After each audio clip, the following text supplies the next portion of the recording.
Okay, first off, let's change this name.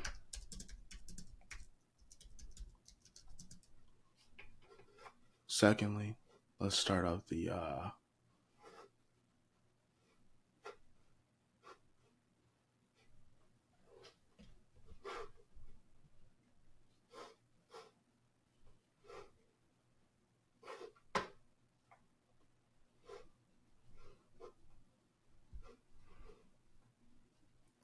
okay. Now, thirdly, let's turn this light on and see if I can get some deal with this backlighting something. Mind you, I think this thing is only at like 50% maybe. So it's gonna be very interesting. Okay, see, that works. I like that. That works. Okay, so I am sitting here. Actually, you know what? Let me start here because I'm thinking of this joke that's really, really bad. That's I'm just keeping this here so I can use this. So a guy gets onto a bus, right? He sits down on the bus. He looks over to his left, and there's this girl sitting there. She looks kind of cute. She looks up at him. She smiles. He immediately turns and looks face forward. Why? Because he's like, nah, this ain't the girl for me. Yes, she might look, her eyes are kind of cute, but she got pigtails in her hair. Red flag. He looks to his left. He looks over. He sees the girl. She looks kind of cute. Won't even give him the time of day. She's glued to her phone. Red flag. Looks forward. Girl, leans forward. She drops something X, Y, and Z. Looks kind of cute. Man, a lot of shorties on this bus. You know? Man, she got braces. Nah, you know what? Like, maybe, she's just trying to get her life together, trying to get her teeth together, X, Y, and Z, but she got braces. You call me when you get them braces off. Um, then he looks to his side. He looks over, he sees a girl, she's kind of cute, but then he notices her feet dangling. She's short, mad short, not like 5'2" short, 5'10". No, not 4'10" short. She's short, short. You know? What do you think this guy's problem is? A, he's looking at insecurities and calling it a red flag. B, that he can't focus on one girl and, do anything about it. Which one do you think it is? It's neither. It's C. He's on a what is it? A school bus for children as a grown ass man.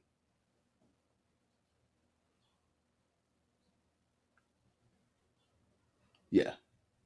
Don't really know what to do with that joke, but I just thought of it and I was just like, huh, this is interesting. Yeah, that's where my brain is pretty much at today.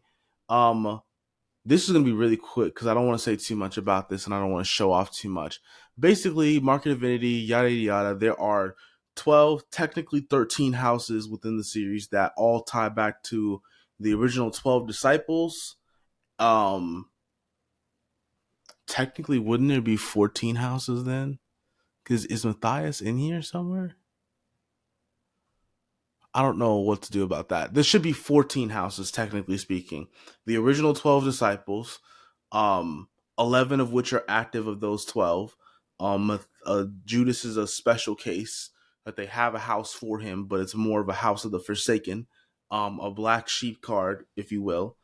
Um, then you have Matthias, who was brought in by the original 11 disciples, the remaining 11 disciples, as a way to replace Judas. And then you have Saul, who is the unofficial Saul turned Paul, who was the unofficial um 13th disciple and refers to himself as such in his writings. Um with that being said, these 13 houses have been around for hundreds of years now, and they all have heirs and descendants and whatnot with these have these blessed abilities, right? A lot of them tie back to their base founder, the base apostle that the which they're founded on. A good example is the house of James and the house of Peter. Peter, son of Zebedee, and James, son of Zebedee, were referred to as the sons of thunder in in the Bible, known for their outspokenness and their rasher, more publicly aggressive type situation. Think Hamilton during the start of the play and his debate with the messengers of the king and things of that nature, right? That's a son of thunder, you know, outspoken, verbal, not quick to speak. Most definitely is a thing, you know. House of James is referred to as the Thunderers. Usually they revolve around strength in some shape, form, or fashion. Specifically, one of their top members, Tommy, is a he just has super strength essentially, um, stronger than anyone else in this entire roster. For um, the bolt keepers, you know, they're literally the bolt keepers. Their powers revolve around the actual use of the ability of thunder. So you have the or rather the ability of lightning, because there's a constant distinction between lightning and thunder that never is really explained at a certain extent. And all the two kind of always bleed together. And thunder, technically speaking, is the sound of thunder, and the vibrations that it makes here on Earth in return. While thunder in media, technically speaking, like from characters like Storm or Percy Jackson, or well, not necessarily Percy Jackson. Percy Jackson is actually fits to the more accurate description of thunder. Um, unless you're talking about the lightning bolt itself. And then, you know, Thor, the god of thunder, summons lightning, you know? So the bolt keepers, as in the thunderbolt keepers, um, their their powers usually revolve around electricity and lightning and things of that nature. And all of these houses are have these nicknames that members of said house go by. For instance, you have, and all of them tie back to something that has to do with the apostle the house is based off of. For instance, Thomas's Doubting Thomas formed one of the churches that you can still see to this day, which is that of the Christian church in India. Um, and Thomas went far. Like, while a lot of, like, I have it listed here that, like, you know, it was James who was responsible for starting, or at least to my research so far, was responsible for starting that of, like, you know, the early church in Spain. Philip was most associated with that of the Greeks. You had Levi, who was with Rome and whatnot. Egypt and whatnot. So you see, like, between like Ethiopia, Rome, um, Spain, and Egypt at a certain extent, you know, that line between Egypt and Ethiopia, you see a lot of the disciples having set up shop essentially, you know, making more disciples and things of that nature in those areas. uh Thomas specifically, he tucked it on into India real quick. He went on and he just kind of just disappeared, you know. Um and because of that, and because of the fact that no one's seen a member of the House of Thomas until the beginning of the storyline with our main character Mark, the House of Thomas is referred to canonically as the Lost Boys, you know, and there's very few members of them. The most important one being the main character Mark, um, of the series. You have Levi because the disciple Matthew, or as his like Roman Greek equivalency name that he was given, um, or which is Levi. He was a tax collector. He and Thomas were tax collectors actually, and The reason he even has the name Levi is because of the fact that he was a tax collector for the Roman Empire, taxing Jewish citizens. Um, they disrespected him so much they didn't even call him by his Jewish name. They called him Levi. They gave him a whole new name as sort of a way of disowning him and disrespecting him at a certain extent. Well, at least that's to the knowledge that I've acquired about the fact that Matthew is Levi. You know, um, you have James, son of Alphaeus, not James, son of Zebedee. The Alphaeus crew is, hold on, I don't even see them. They're referred to as the Betas. And the reason they're referred to as the Betas is that one of the nicknames for James, son of Alphaeus, is James the Less. You have James the Great, son of Zebedee, part of Jesus' inner circle, if I'm not mistaken. But you don't you and he's referred to as James the Great, but James the Less, son of Alphaeus, who is commonly confused with both James, brother of Jesus, and uh James the Great, son of Zebedee, James the Less. Think of him as almost as like an Andrew Garfield equivalency. So it is more so a running joke and a bitterness of that name that comes from that the other houses refer to them as the Betas, the secondary. No matter where he goes, he kind of is always named in second. You got James the Great, then here's James the Less type situation. Then you have the Grakoi. So a lot of the disciples have missing pieces of information, and because of context of from different religions and things of that nature, it was an interesting discussion or interesting time trying to figure out information about these 12 individuals. Well, the 14 in total. And for Philip, a lot of Philip is notably linked to the next person, and on top of that, no tied to the Greek community, because even a portion of the Bible is written in Greek. Actually, is it Greek? Yeah, yeah. So even a portion of the Bible, most of it is written in Hebrew, Greek, and Latin, if I'm not mistaken. Is it Hebrew, Greek, and Latin? Hold on. Is it Arabic? Three languages of the Bible. I can't remember if it was. It's Aramaic. It's Aramaic and Greek, so it's not Latin. Because I'm like, wait a minute, isn't Latin a dead language? I just thought about that in my head. Hold on. Let me change that really quickly in this because that's important.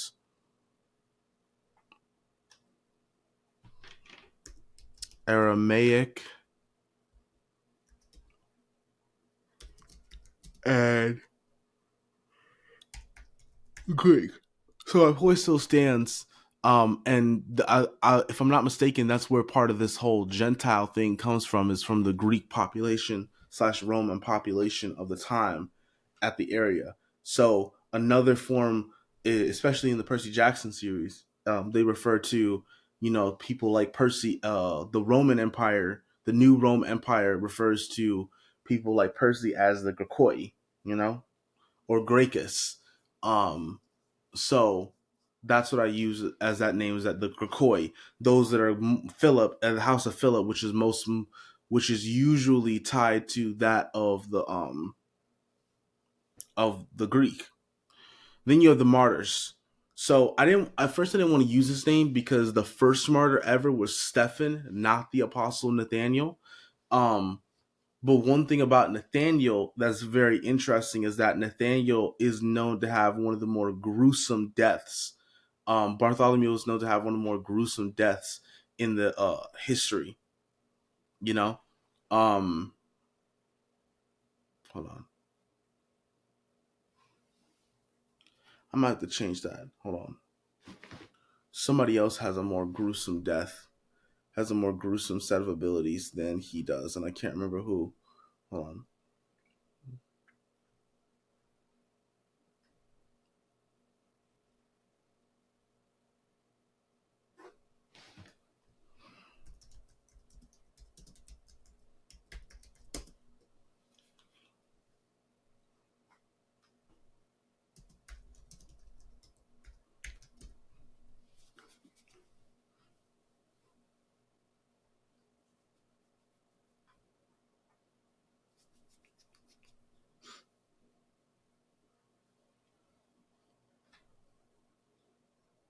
Okay, yeah, yeah, yeah. So, like I thought, the Saint Bartholomew was one of the 12 disciples. He, according to the traditional hagiography, he was flayed and beheaded for converting the king to Christianity, which is crazy. Like a lot of them died as martyrs, but as far as martyrs go, um, the house of Nathaniel had one of the more gruesome deaths that were recorded outside of Jesus Christ himself.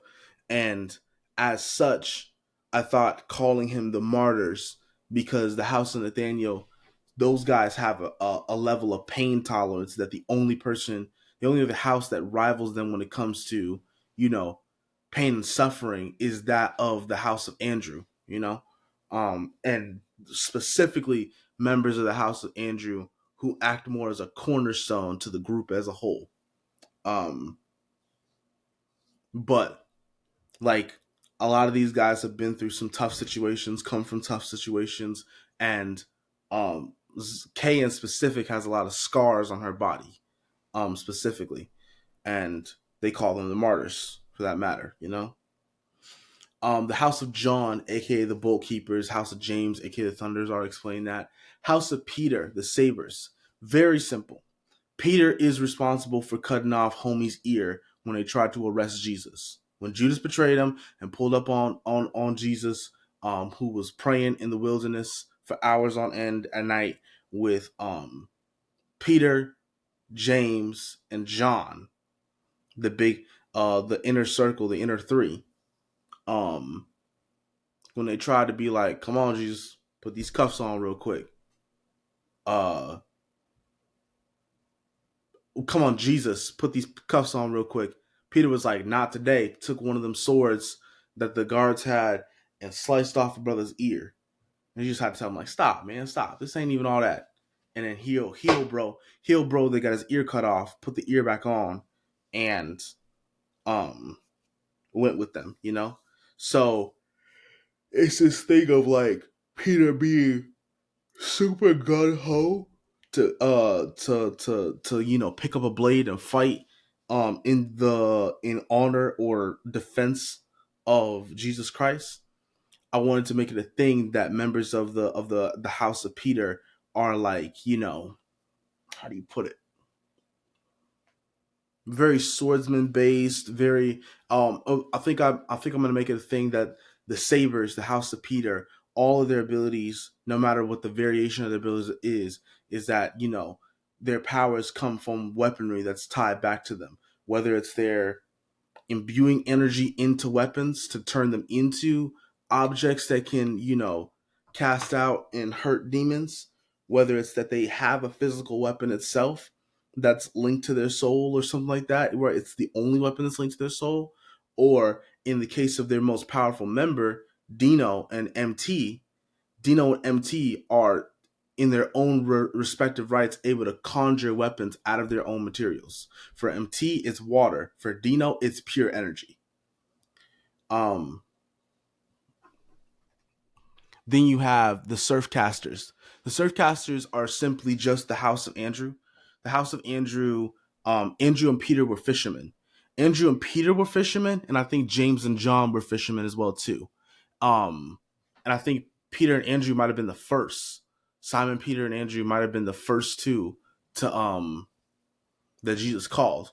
So because I couldn't find anything specific other than that, I left with that fisherman style when I looked up names, and surfcaster was an alternative name that's used as like to refer to fishermen, Um and anathema. I was looking for a name for the for Paul, for the house of Paul and whatnot, and I came up with this one. Anathema literally refers to, hold on, let me look this up because it's actually, let me look this up.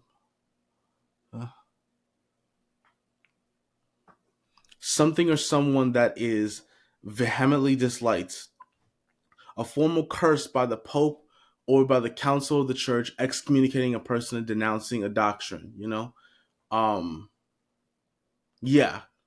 So take that and think about Judas Iscariot, the traitor, the of the 12 and of Jesus Christ, who I believe hung himself, if I'm not mistaken, um, after everything went down to him betraying Jesus, and did so for like 20 pieces of silver. You know, um, the Zealots. I love the Zealots. Simon the Zealot was known as being a more zealous, um, radical approaching Christian type character.